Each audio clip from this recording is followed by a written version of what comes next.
அது யார் அந்த பையன்னாரு. கண்ணாடி வழியா பாக்குறாங்க, அவரு இன்ஸ்டியூட் தாங்க அப்படின்னா. நாசாமா போச்சு, இன்னொரு இன்ஸ்டியூட்டா இது தெரியாம போச்சேன்னு நான் பதறிட்டு இருக்கேன். இல்ல மெட்ராஸ் இன்ஸ்டியூட். அப்படியா, சரி அப்ப பரவாயில்ல, மெட்ராஸ் இன்ஸ்டியூட். சரி உள்ள வர சொல்லுன்னாங்க. எனக்கு பிடிச்சிருக்குப்பா. அப்படியா, இல்ல இன்னொரு பையன் புறால இருந்து வராரு வேணாப்பா. இல்ல இல்ல பிடிச்சிருக்கு இந்த பையன், சம்திங் தேர். அவர் வேறு தான் Rajinikanth. All those who studied in Film Training Institute in Pune never became a hero in a single movie. Bus conductor only becomes the superstar. அதுல இருந்து அவன் வேற லெவல் ஆயிட்டான்னு சொல்லுவாங்க சார்.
உன்மேனி பொன்மேனி இன்னாலும் என்னாலும் என்னை மயக்க தன்னை மறக்க ஓடை மீது ஓடம் போலாடவா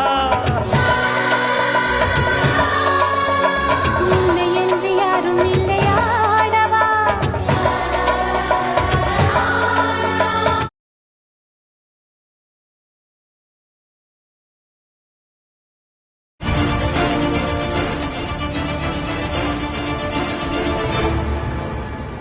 நான் வீழ்வேன் என்று நினைத்தாயோ?